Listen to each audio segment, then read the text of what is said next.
오늘 저희들에게 주신 하나님의 말씀은 디모데후서 3장 16절에서 17절 말씀입니다.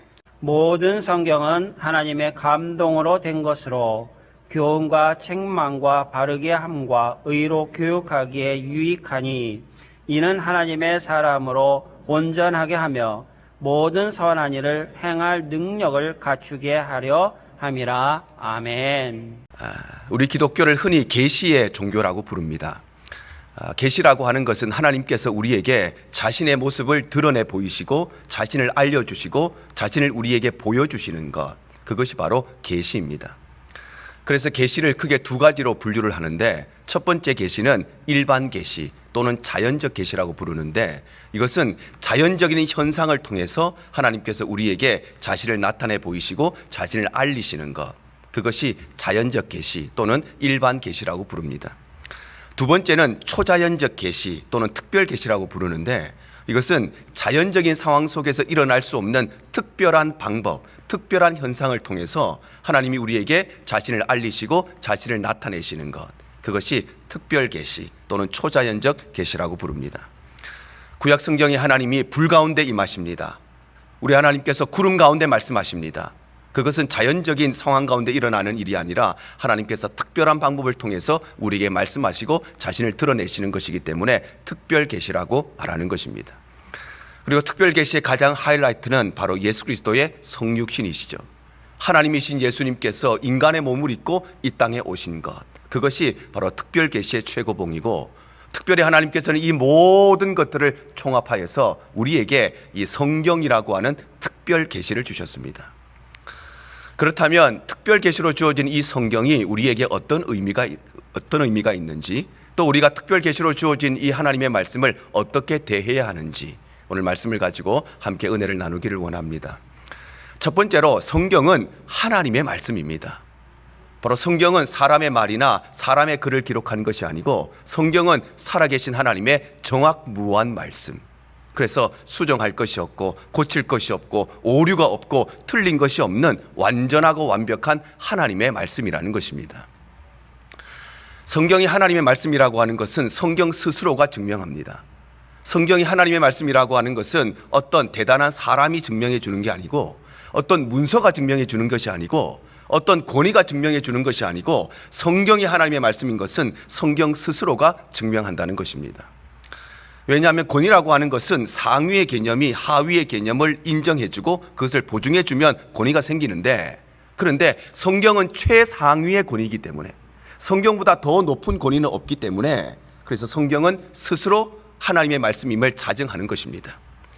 그래서 오늘 본문이 이렇게 말씀하십니다. 디모데후서 3장 16절 상반절입니다. 모든 성경은 하나님의 감동으로 되었다, 이렇게 말씀합니다. 여기서 모든 성경이 하나님의 감동으로 되었다는 것을 원문을 그대로 직역하면 모든 성경은 하나님의 호흡으로 되었다, 이렇게 번역할 수 있는데, 이것을 조금 더 쉽게 의역을 하면 모든 성경이 하나님의 감동으로 되었다는 것은 모든 성경은 하나님께서 친히 의도하신 대로, 하나님께서 친히 마음먹으신 대로, 하나님께서 친히 계획하신 대로 성경이 기록되었다는 것입니다. 바로 성경의 원저자가 하나님이시라는 것입니다. 성경의 원저자가 하나님이시라고 하는 것은 그야말로 하나님이 한 손에 펜을 드시고 한 손에 종이 드시고 하나님 말씀을 기록해서 우리에게 주셨다, 이런 의미가 아니고, 하나님께서 1600여 년의 기간 동안에 40여 명의 사람들을 선발하셔서 그들에게 특별한 은혜를 주시고 초자연적으로 감동시키셔서 그들을 통해서 하나님께서 하나님의 말씀을 기록하게 하셨다는 것입니다. 이것을 성경의 영감이라고 부르는데, 성경의 영감설에는 크게 세 가지가 있습니다. 첫 번째는 기계적 영감설이 있습니다. 기계적 영감설이라고 하는 것은 하나님께서 말씀을 불러주시면 그것을 기록한 사람이 기계적으로 받아 적었다고 이야기하는 것입니다. 그래서 마치 어린아이가 받아쓰기 할 때 엄마가 불러주면 그대로 적는 것처럼, 선생님 불러주면 토시 하나 틀리지 않고 그대로 받아 적는 것처럼, 하나님께서 말씀하실 때 인간 기록자가 그것을 그대로 기계적으로 받아 적었다고 이야기하는 것이 기계적 영감설입니다. 그런데 성경을 잘 읽어보면, 특별히 신약 성경의 사복음서를 읽어보면 똑같은 이야기가 마태복음에도 나오고 마가복음에도 나오고 누가복음, 요한복음에 똑같이 나오는 이야기들이 있습니다. 그런데 기록한 사람에 따라서 그 이야기의 내용과 주제는 분명히 똑같은데 그런데 표현이 다르고 문체가 다르고 스타일이 다 다르다는 것을 알 수 있습니다. 하나님께서 불러주셔서 그대로 받아 적었다면 토시 하나 틀리지 않고 다 똑같아야 되는데 그렇지는 않고 기록한 사람에 따라서 그 문체와 표현이 다르다는 것은 이 기계적 영감설이 옳지 않다는 것을 말하는 것입니다. 두 번째는 동력적 영감설이 있습니다. 동력적 영감설은 하나님께서 성경을 사람을 통해서 기록하게 하시는데 그런데 이 기록하는 일에 하나님께서 직접적으로 영향력을 미치신 것이 아니고 사람이 하나님께 은혜를 받고 하나님께 감동을 받고 그래서 그것을 스스로 기록했다고 이야기하는 것이 동력적 영감설입니다. 그런데 하나님이 우리에게 주신 은혜, 하나님이 우리에게 주신 감동을 기록하면 그것은 우리 신앙의 에세이가 되고 신앙의 간증문이 되는 것이지 그것이 하나님의 말씀이라고 이야기할 수는 없는 것이지요. 그래서 동력적 영감설도 우리가 받아들이지 않습니다. 그러면 우리가 인정하고 우리가 받아들이는 영감설은 어떤 것이냐? 바로 유기적 영감설입니다. 유기적 영감설은 하나님께서 친히 하나님의 마음 먹으신 대로 하나님께서 계획하신 대로 하나님께서 의도하신 대로 성경을 기록하셨는데 하나님께서 선발하신 사람들에게 특별한 은혜를 주시고 초자연적인 감동을 허락하여 주셔서 그 사람들을 통해서 오류가 없이 틀린 것이 없이 정확무하게 기록하게 하셨다는 것이 바로 유기적 영감설입니다. 그래서 성경이 이렇게 말씀하십니다. 베드로후서 1장 20절입니다. 예언은 언제든지 사람의 뜻으로 낸 것이 아니요 오직 성령의 감동하심을 받은 사람들이 하나님께 받아 말한 것임이라 말씀합니다. 바로 성경은 사람의 지식이나 사람의 지혜나 사람이 받은 은혜, 사람이 받은 감동을 기록한 것이 아니고 성경은 하나님의 감동하심을 받은 사람들이 하나님께 말씀을 받아서 기록했다는 것입니다. 그래서 성경은 사람에 의해서 기록되었지만 그럼에도 불구하고 성경은 정확무한 하나님의 말씀인 것입니다. 그래서 하나님의 말씀의 증거가 무엇이냐? 그것은 바로 성경은 하나님의 말씀은 영원토록 불변하다는 것입니다. 이사야 40장 8절이 이렇게 말씀하죠. 풀은 마르고 꽃은 시드나 우리 하나님의 말씀은 영원히 서리라 말씀합니다. 시간이 지나고 세월이 흐르면 변하지 않는 것은 아무것도 없습니다. 바뀌지 않는 것은 아무것도 없습니다. 온 세상 만물이 다 변하지만 그러나 하나님의 말씀만은 영원토록 1.1획도 변함이 없다는 것입니다. 지난 인류 역사 가운데 가장 많은 비난과 공격을 받은 책이 있습니다. 수많은 사람들에 의해서 수많은 세월에 걸쳐서 가장 많이, 가장 자주, 가장 강력하게 가짜라고 지어낸 이야기라고 전설이라고 신화라고 그렇게 의심을 받고 그렇게 공격을 받고 그렇게 아픔을 당하고 그렇게 난도질을 당하고 그렇게 불태워진 책이 있습니다. 그것은 다름 아니라 우리가 하나님의 말씀이라고 믿고 있는 바로 성경책입니다. 수많은 사람들, 수많은 권력자들이 일어나서 이 성경을 비난하고 이 성경을 공격하고 이 성경을 매도하고 이 성경을 불태웠지만 그러나 성경은 사라지지 않고 성경은 없어지지 않고 여전히 오늘날까지 하나님의 말씀은 살아있고 오늘 이 시간에도 하나님의 말씀은 우리에게 선포되고 있는 것입니다. 왜냐하면 성경은 사람의 말을 기록한 것이 아니고 사람의 글을 기록한 것이 아니고 성경은 하나님의 말씀이기 때문입니다. 계몽주의 철학자였던 볼테르가 이런 말을 했습니다. 100년이 지나면 성경은 이 지구상에서 없어질 것이고 성경을 믿는 사람도 이 세상에서 없어질 것이다. 100년이 지나면 어떻게 사람의 지식으로 이해할 수 없는 말도 안 되는 이야기를 적어놓은 이 성경을 믿는 사람이 이 세상에 있을 것인가? 아무도 없을 것이다. 그런데 그가 그 이야기를 하고 100년의 세월이 지났습니다. 어떤 일이 일어났을까요? 100년이 지나면 성경도 없어지고 성경 믿는 사람도 다 없어질 것이라고 이야기했는데 100년이 지나 보니 무슨 일이 일어났느냐? 성경과 성경 믿는 사람들이 다 없어질 것이라고 호언장담했던 이 볼테르의 집이 성경을 인쇄하고 성경을 보관하고 성경을 보존하고 성경을 전 세계에 보급하는 제네바 성경협회가 되었습니다. 하나님의 역사가 얼마나 놀랍습니까? 성경이 없어질 것이라고 했던 그의 집이 성경을 인쇄하고 전 세계에 성경을 보급하는 그런 곳으로 하나님이 바꾸시고 변화시키신 것입니다. 그래서 지금 21세기에 이 세계에 2800개의 언어로 성경이 번역되어 있고 이 지구상에 살아가는 66억의 인구 가운데 64억의 인구가 자기 말로 된 성경을 가지고 있습니다. 이처럼 성경은 살아계신 하나님의 정확무한 말씀이며, 그래서 성경은 1.1획도 변함이 없으며 영원토록 바뀔 것이 없고 수정될 것이 없는 하나님의 분명한 완벽하고 완전한 말씀인 것입니다. 두 번째로 성경은 구원의 말씀입니다. 바로 성경은 우리에게 구원의 메시지를 선포해 주시는 구원의 말씀이라는 것입니다. 이 세상에는 참 많은 책들이 있죠. 그리고 그 많은 책들 중에 어떤 책은 우리에게 아주 좋은 정보를 제공해 주는 책도 있고, 어떤 책은 우리에게 깊은 지식을 주는 책도 있고, 어떤 책은 우리에게 감동을 주는 책도 있습니다. 많은 책들이 우리에게 정보도 주고 지식도 주고, 또 어떤 책은 깊은 감동도 주지만, 그러나 우리에게 구원의 방법을 제시해 주는 책, 어떻게 하여야 구원을 얻을 수 있는가를 이야기해 주는 책은 이 세상에 성경 하나밖에 없는 것입니다. 그래서 성경이 이렇게 말씀하십니다. 베드로전서 1장 23절입니다. 너희가 거듭난 것은 썩어질 씨로 된 것이 아니요 썩지 아니할 씨로 된 것이니 살아있고 항상 있는 하나님의 말씀으로 되었느니라. 바로 우리가 거듭난 것, 우리가 구원받은 것은 항상 있고 살아있는 하나님의 말씀으로 되었다는 것입니다.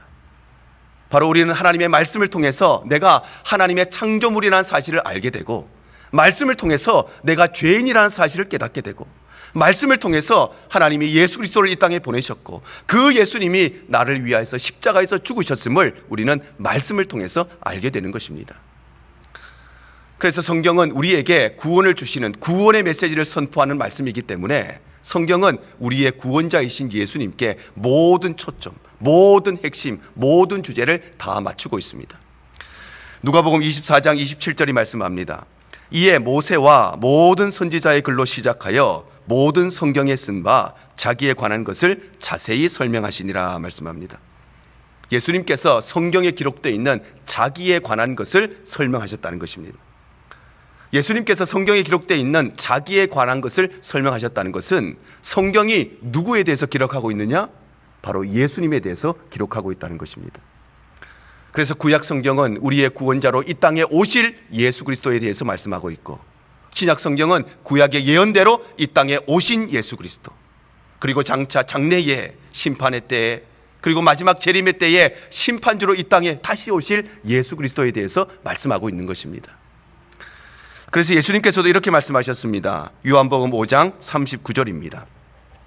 너희가 성경에서 영생을 얻는 줄 생각하고 성경을 연구하거니와 이 성경이 곧 내게 대하여 증언하는 것이라 말씀합니다.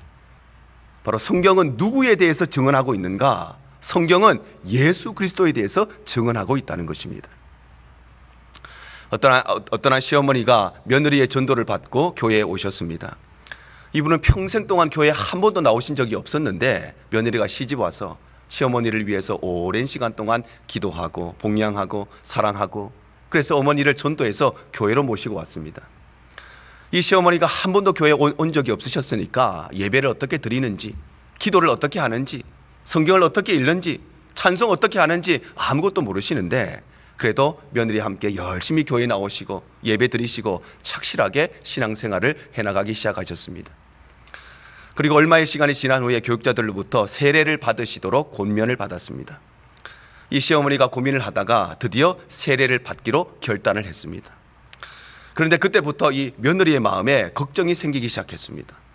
왜냐하면 우리 어머니가 세례를 받으시는 것은 참 감사한 일인데, 세례를 받으시려면 이 세례 문답을 통과하셔야 되는데, 만약에 목사님이 또 장로님들이 질문했는데 우리 어머니가 대답을 잘 못하셔서 통과 못하시면 그러면 세례를 못 받는데 어떻게 해야 되나 마음에 걱정이 생기기 시작한 것입니다. 그래서 시어머니를 모셔놓고 일주일 동안 특별 훈련을 시켰습니다. 어머니, 다른 거 다 모르셔도 됩니다. 다른 거 다 틀리셔도 됩니다. 그런데 딱 한 가지 꼭 기억해야 됩니다.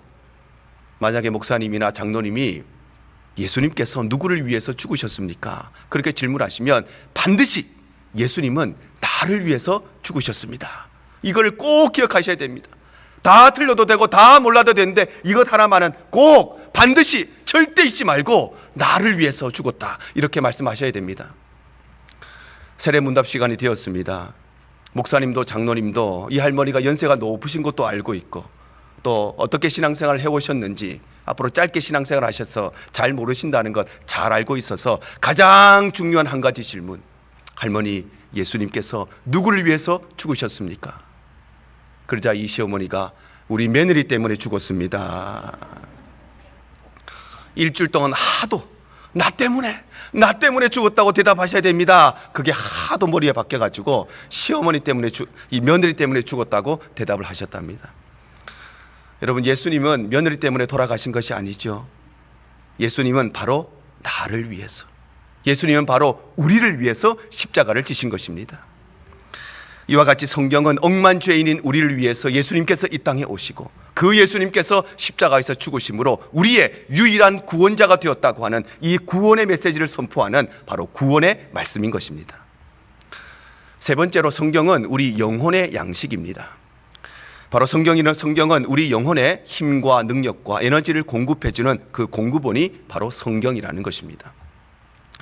우리의 육신은 날마다 음식을 먹음으로써, 특별히 우리 한국 사람들은 밥을 먹음으로써 그 음식을 통해서 힘을 얻고 에너지를 얻고, 그래서 그 힘으로 살아가는 것처럼 우리 영혼의 힘과 능력을 공급해주는 공급원이 무엇이냐? 그것이 바로 하나님의 말씀인 성경이라는 것입니다. 물론 우리가 매일 밥을 먹다 보니까 밥이 좀 지루할 때가 있죠. 그렇다고 밥 안 먹고 과자 먹고 아이스크림 먹고 사탕 먹고 단순간 배는 부를 수 있지만 그거 먹고 건강해지지는 않는 것처럼, 밥을 먹어야 건강해지는 것처럼 우리의 영혼도 성경이 좀 지루하게 느껴질 때가 있지만, 그러나 이 말씀이 우리의 영혼을 건강하게 한다는 것입니다. 구약 성경 아모스 8장 11절이 이렇게 말씀하십니다. 주 여호와의 말씀이니라. 보라, 날이 이를지라. 내가 기근을 땅에 보내리니 양식이 없어 주림이 아니며 물이 없어 가람이 아니요 여호와의 말씀을 듣지 못한 기갈이라 말씀합니다. 바로 우리의 육신이 연약한 이유는 음식을 통해서 에너지를 공급받지 못했기 때문에, 힘을 공급받지 못했기 때문인데, 우리의 영혼이 연약한 이유가 무엇이냐? 우리의 영혼이 병들어가는 이유가 무엇이냐? 그것은 하나님의 말씀을 공급받지 못해서, 말씀을 듣지 못해서 우리의 영혼이 연약하다고 말씀하시는 것입니다. 그래서 성경은 우리를 성장시켜 주십니다. 베드로전서 2장 2절입니다. 갓난아기들 같이 순전하고 신령한 젖을 사모하라. 이는 그로 말미암아 너희로 구원에 이르도록 자라게 하려 함이라 말씀합니다. 바로 엄마의 젖이 어린아기를 자라게 하고 성장하게 하는 것처럼 하나님의 말씀이 우리의 영혼을, 우리의 믿음과 신앙을 자라게 하고 성장시켜 준다는 것입니다. 뿐만 아니라 성경은 우리를 성숙되게 합니다. 오늘 본문 디모데후서 3장 16절입니다. 모든 성경은 하나님의 감동으로 된 것으로 교훈과 책망과 바르게 함과 의로 교육하기에 유익하다 말씀합니다. 여기에서 교훈이라고 하는 것은 성경이 우리에게 올바른 진리의 말씀을 가르쳐 준다는 것이고, 책망한다는 것은 우리가 잘못된 것, 우리가 범죄한 것, 성경이 우리에게 지적해 주신다는 것입니다. 바르게 한다는 것은 우리가 죄를 지적받은 이후에 회개하고 반성하고 다시 올바른 자리로 교정시켜 주신다는 것이고, 의로 교육한다는 것은 우리가 두 번 다시 그 죄를 반복해서 짓지 않도록 미리 예방시켜 주신다는 것입니다. 바로 성경은 어떤 역할을 하는가? 성경은 우리에게 교훈과 책망과 바르게 함과 의로 교육하여서 우리 성도들을 성숙하게 하고 더 좋은 그리스도인으로 세워준다는 것입니다. 뿐만 아니라 성경은 우리를 변화시킵니다. 히브리서 4장 12절입니다. 하나님의 말씀은 살아있고 활력이 있어 좌우의 날선 어떤 검보다도 예리하여 혼과 영과 및 관절과 골수를 찔러 쪼개기까지 하며 또 마음의 생각과 뜻을 판단하나니 말씀합니다. 바로 하나님의 말씀은 살아있고 활력이 있고 날이 선 검보다도 더 예리한 것이 하나님의 말씀이라서, 그래서 우리의 삶에 병들어 있는 부분, 우리 영혼에 찌들려 있는 부분들, 그 날카로운 말씀의 칼로 다 도려내시고 다 잘라내셔서 우리의 삶을 더욱더 거룩하게 하시고 우리의 삶을 변화시키시고 우리의 삶을 새롭게 하신다는 것입니다. 그래서 우리 믿음의 선배들은 언제나 하나님의 말씀을 통해서 변화를 받았습니다. 기독교 최고의 신학자로 불리는 성 어거스틴은 아주 젊은 시절부터 만이교라고 하는 이단 사상에 빠지고 또 10대 시절부터 여자와 동거하면서 아주 방탕한 삶을 살았습니다. 그런데 그러했던 그의 어머니 모니카의 기도 덕분에 그는 깊은 말씀의 능력을 경험하고 그의 삶의 변화를 경험하게 됩니다. 그를 변화시킨 말씀이 어느 말씀이냐? 바로 로마서 13장 13절 14절 말씀입니다. 낮에와 같이 단정히 행하고 방탕하거나 술 취하지 말며 음란하거나 호색하지 말며 다투거나 시기하지 말고 오직 주 예수 그리스도로 옷 입고 정욕을 위하여 육신의 일을 도모하지 말라. 바로 오거스틴이 이 하나님의 말씀 앞에 그는 무릎을 꿇고 그의 삶이 변화되고 이후에 기독교 최고의 신학자로 하나님 앞에 쓰임을 받게 되는 것입니다. 종교개혁자였던 마틴 루터도 마찬가지입니다. 그는 가톨릭 사제였죠. 그래서 구원받으려면 믿음 위에 착한 일 많이 하고 공덕을 많이 쌓아야 천국 갈 수 있다고 그렇게 배우고 자기도 그렇게 알고 또 다른 사람에게도 그렇게 가르치고 살았습니다. 그런데 착한 일을 아무리 많이 하고 선행을 아무리 많이 하는데 그의 마음 가운데 구원의 확신이 생기지 않습니다. 죄를 짓고 용서함 받고 싶은데 아무리 고행을 해도 하나님이 내 죄를 용서하셨다고 하는 사죄의 확신이 생기지 않습니다. 그가 깊은 신앙의 고민이 빠지죠. 그리고 그가 말씀을 읽다가 하나님의 은혜를 경험하는데 그 말씀이 로마서 1장 17절의 말씀입니다. 복음에는 하나님의 의가 나타나서 믿음으로 믿음에 이르게 하나니 기록된 바 오직 의인은 믿음으로 말미암아 살리라 함과 같으니라 말씀합니다.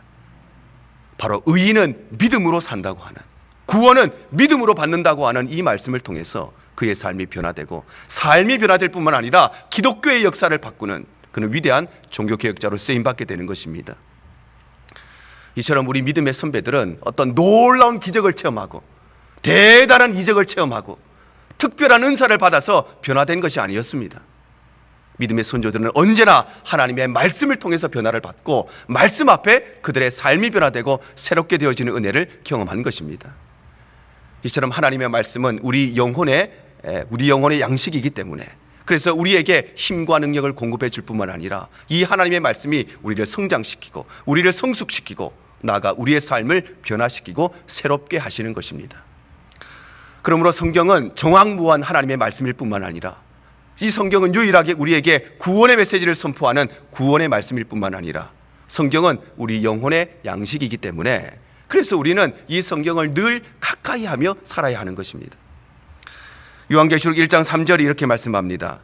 이 예언의 말씀을 읽는 자와 듣는 자와 그 가운데 기록한 것을 지키는 자는 복이 있나니 때가 가까움이라 말씀합니다.